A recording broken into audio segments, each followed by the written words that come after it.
Das Produkt, über das ich am meisten gesprochen habe auf diesem Kanal, ist bestimmt das Whoop-Armband. Und auch in diesem Video geht es natürlich, wie man im Titel sieht, noch einmal über das Whoop. Und ich habe mir vorgenommen, dass ich einmal im Jahr ein Update machen möchte, weil ja eigentlich in einem Jahr relativ viel passieren kann, wenn ein Unternehmen ein Produkt weiterentwickelt. Und im letzten Jahr, also ich habe glaube ich im Juni oder Juli 2023 das letzte Video gemacht, da ist auch relativ viel passiert. Da haben sie unter anderem dieses Stresslevel eingeführt und haben diese Funktion eingeführt, dass man, wenn man ins Fitnessstudio geht, dass man dort Kraftsport besser messen kann, dass man da einen vernünftigen Strength Score hat. Und dann habe ich gesagt, okay Fabian, wenn du die 1000 Tage voll hast, dann machst du das dritte Video dazu. Und jetzt wäre auch so langsam die Zeit gewesen, wo die 1000 Tage rum sind. Bloß habe ich mein Whoop-Armband einfach kaum noch getragen in den letzten Monaten. Ich bin jetzt bei ungefähr 920 getragenen Tagen. Das heißt, offiziell fehlen noch 80, aber ich besitze es wahrscheinlich jetzt schon 1000 Tage. Und in diesem Video gehe ich mal nach einem Jahr wieder darauf ein, was ich vom Whoop halte und warum ich es vor allem aktuell nicht mehr trage. Ich war die letzten Jahre eigentlich immer super zufrieden mit meinem Whoop-Band, deshalb waren auch meine Reviews hier immer super zufrieden. Natürlich hatte ich Kritik daran, zum Beispiel habe ich an dieser Messfunktion für das Fitnessstudio auch einige Kritik geäußert, aber an sich habe ich auch jedem gesagt, hey, hol dir das Whoop, ich bin mega zufrieden damit. Ich habe auch bisher keine Alternativen getestet, also kein Oura Ring, kein Ultra Human Ring, Amazfit, Samsung Ring, was es da mittlerweile alles gibt, sondern ich hatte mein Whoop-Armband und natürlich noch parallel meine Apple Watch und jetzt die Garmin-Uhr, aber von diesen reinen Trackern habe ich auch gar nichts anderes probiert, weil ich einfach zufrieden damit war. Jetzt war es so, dass ich vor ein paar Monaten, so ungefähr vor 3 Monaten, habe ich gemerkt, mein Strength Score, der hat sich ziemlich doll verändert. Also der ist jetzt viel stärker, als er das vorher geworden ist. Und dann dachte ich so, okay, woran liegt das? Weiß ich nicht. Und habe aber auch gemerkt, dass das nicht nur ein paar Tage so ist, sondern dauerhaft. Und dann habe ich mal, kann man ja, wenn man das Handy schräg hält, dann sieht man die Herzfrequenz über den Tag verteilt. Und habe dann gemerkt, dass meine Herzfrequenz super hoch ist in Situationen, wo sie nicht hoch sein sollte. Und dann hatte ich ja auch zum Vergleich meine Garmin-Uhr. Und dann ein Beispiel, ich habe die Küche geputzt und das ist natürlich ein bisschen anstrengend. Da habe ich jetzt keinen Ruhepuls von 50 bis 60, sondern da habe ich halt einen Puls, der, weiß ich nicht, 80 bis 100 ist, weil es ja auch ein bisschen anstrengend ist. Und die Garmin hat dann auch einen Puls von um die 90 entdeckt, also eine leichte Erhöhung des Pulses durch leichte Anstrengung. Was erkennt das Whoop-Armband? Training von 130 bis 140 Puls. Also das habe ich, wenn ich laufen gehe, dann habe ich einen Puls von 140, aber nicht, wenn ich sauber mache. Und das spüre ich ja auch. Also wenn ich jetzt spüre, dass ich einen Puls von 140 habe, dann beim Putzen, dann sollte ich mir Sorgen machen, vielleicht mal zum Arzt gehen. Aber ich spüre, dass mein Herz nicht doller schlägt oder so. Und ich sehe es ja auch dann parallel zur Garmin-Uhr, dass die Garmin-Uhr viel mehr meinem Gefühl entspricht als das Whoop-Armband.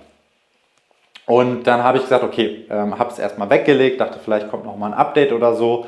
Und habe es immer wieder probiert anzulegen, habe es dann immer wieder ein paar Tage angehabt und immer wieder gemerkt, okay, der Strength Score ist viel zu hoch, der Puls, das stimmt alles überhaupt nicht.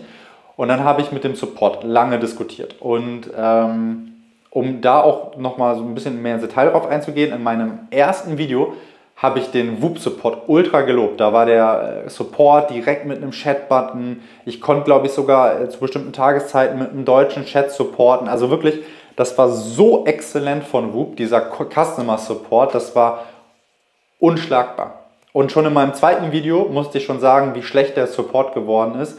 Die haben das Menü versteckt, es gab keinen Live-Chat mehr, also zumindest keinen ich habe keinen mehr gefunden.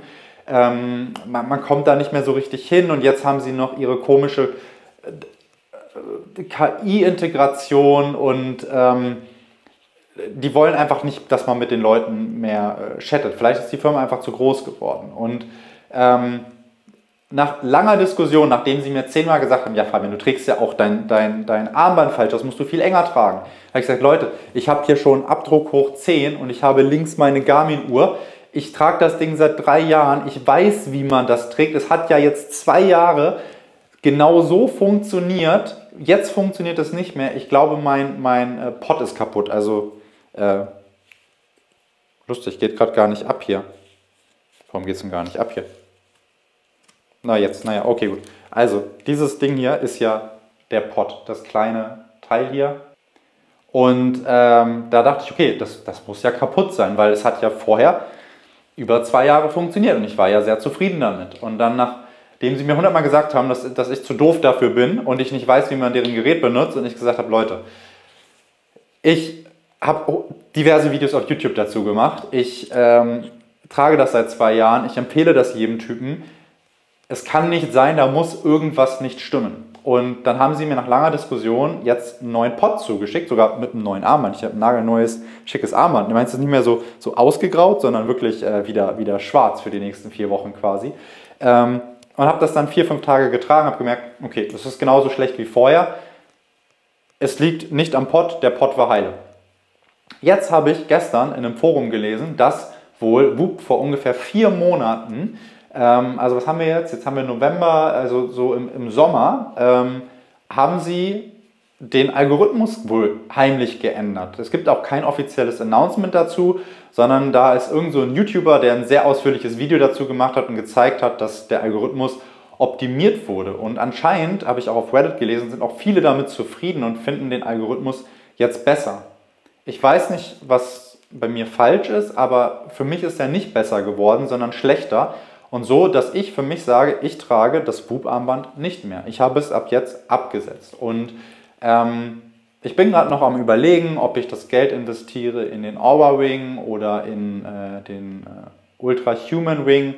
Was ich ja auch gestehen muss, dadurch, dass ich ja diese Videos gemacht habe und ich diesen Empfehlungslink drin hatte, habe ich dank euch, dank dieser super Community, das Whoop-Armband, ich glaube, bis Ende 2029 umsonst. Also jedes Update, was jetzt die nächsten Jahre noch kommen wird, kann ich wieder umsonst mitmachen und mir wird dann ja auch das neue Whoop, wenn mal irgendwann mal eins rauskommt, zugeschickt.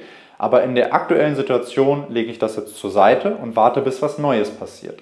Und das finde ich einfach sehr, sehr schade, dass sich das jetzt für mich individuell so verändert hat und ich verstehe nicht, wo das Problem ist, weil ich habe jetzt, wenn man hier auch mal schaut, ich habe jetzt nicht so viele Haare hier, ich habe keine Tattoos, auch auf dem linken Arm, also das ist alles, ich glaube Leute, die auch mit eine dunkle Haut haben, das ist auch manchmal problematischer.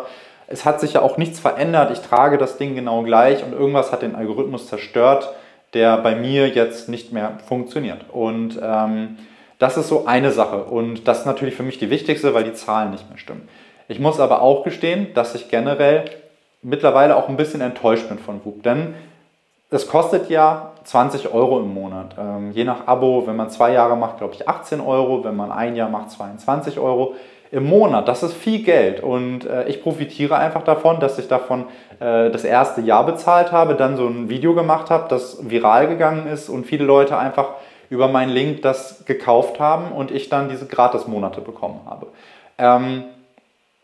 Aber es ist einfach im letzten Jahr nichts passiert. Ja, sie haben ganz viele neue Bänder rausgebracht und diese Bänder sind auch einfach viel zu teuer. Wie kann so ein Band hier irgendwie 80 bis 100 € kosten oder 50 bis 100 €? Das ist vollkommene Abzocke.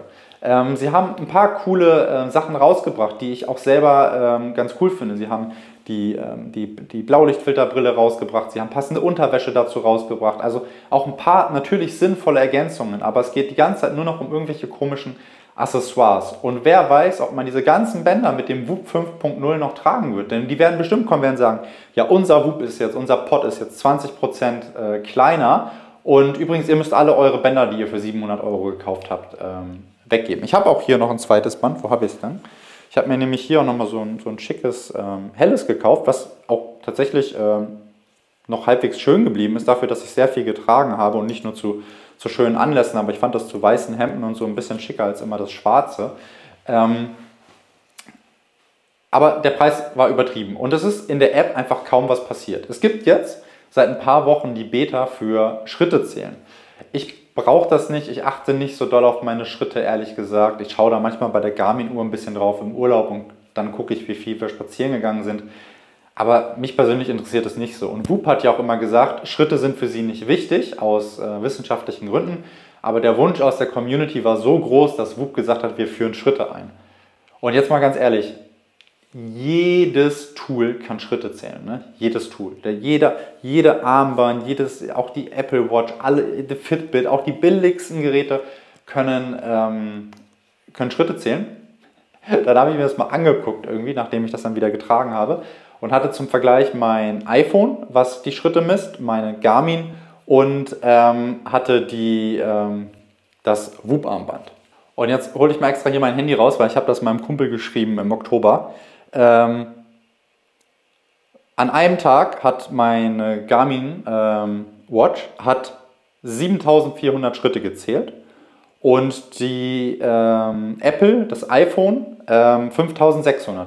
Was ja schon hinkommt, weil das iPhone kann ja das nur tracken, wenn ich keine Apple Watch trage, wenn ich das iPhone bei mir habe. Also würde ich sagen, eine realistische Annäherung kommt ungefähr hin.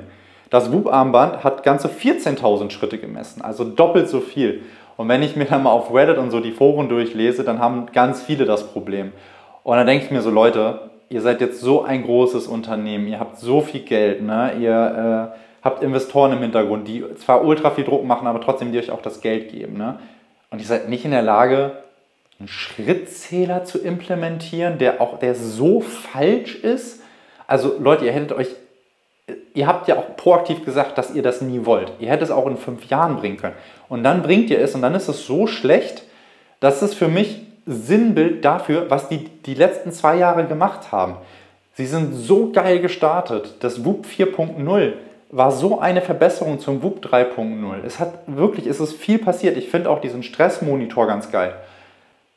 Ich fand auch die Idee gut, zu sagen, hey, wir messen jetzt das Fitnessstudio richtig. Aber auch das war ja irgendwie so eine Gurkenlösung. Also manche sagen, sie lieben die Funktion. Ich persönlich finde sie absolut grottig, vor allem, weil sie auch nicht ohne Internet funktioniert. In meinem alten Fitnessstudio gab es kein Internet, weil einfach keine Verbindung da war. Auch in meinem neuen Fitnessstudio habe ich wieder schlechtes Netz. So, das ist bestimmt in vielen Fitnessstudios so, auch welche, die im Keller sind oder so. Dann kann ich die App gar nicht nutzen. Und es ist für mich auch nicht so intuitiv wie der Rest von Whoop, weil eigentlich lebt ja Whoop davon, dass man das nicht in die Hand nehmen muss. Und da ist für mich einfach die letzten 2 Jahre viel schief gegangen und auch einfach viel gar nicht passiert. Also ich kann euch von keinen Neuerungen erzählen. Nach einem Jahr, nach über einem Jahr, nach fast 1,5 Jahren, außer einen schlecht funktionierenden Schrittezähler in der Beta-Funktion und irgendeine komische KI-Integration, die kein Mensch benötigt, weil irgendwie da irgendwie ChatGPT drin ist und das mir auch irgendwie keine richtigen Informationen gibt. Und stimmt, die App sieht ein bisschen anders aus. So, mehr kann ich euch eigentlich dann wäre eigentlich das Video nach 1 Minute vorbei gewesen. Ja, ich habe mir vorgenommen, dass ich die Videos nicht mehr ganz so lange machen werde. Keine 45 Minuten mehr, sondern ein bisschen kürzer. Und da tatsächlich ich auch nicht mehr zu erzählen habe, ist das jetzt auch fast das Ende des Videos. Ich möchte noch einmal sagen, wie gesagt, das Whoop-Armband, 12 Monate, kostet im Durchschnitt 22 € im Monat. Also ihr zahlt um die 240 € für ein Jahr. Man muss alles auf einmal zahlen. Man kann auch monatlich zahlen, dann kostet es aber 30 € im Monat, also das ist dann deutlich teurer.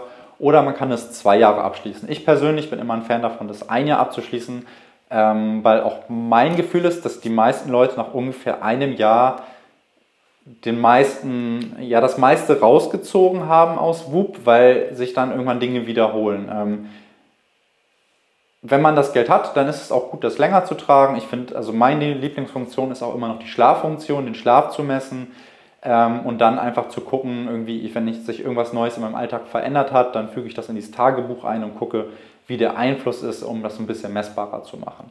Und ich würde das auch sehr gerne weiter nutzen, ich würde es auch weiterhin tragen, aber solange die Zahlen für mich falsch sind, werde ich es nicht mehr tragen. Ich hoffe, dass Whoop irgendwann hier nochmal ein Update bringt. Ich werde es immer wieder mal alle 1-2 Monate vielleicht mal ein paar Tage tragen, um zu hoffen, ob das wieder funktioniert. Firmware-Updates abwarten, in der Hoffnung, dass hier mal irgendwas passiert. Genau. Da ich auch gehört habe, dass meine Videos auch kleine Kinder schauen, nicht proaktiv, aber dass sie mitschauen, versuche ich jetzt weniger zu fluchen, damit diese Videos auch kinderfreundlicher sind. Grüße an die Kids, die gerade zuschauen. Ihr wisst, dass ihr gemeint seid. Und ja, vielen Dank fürs Zuschauen und bis zum nächsten Video.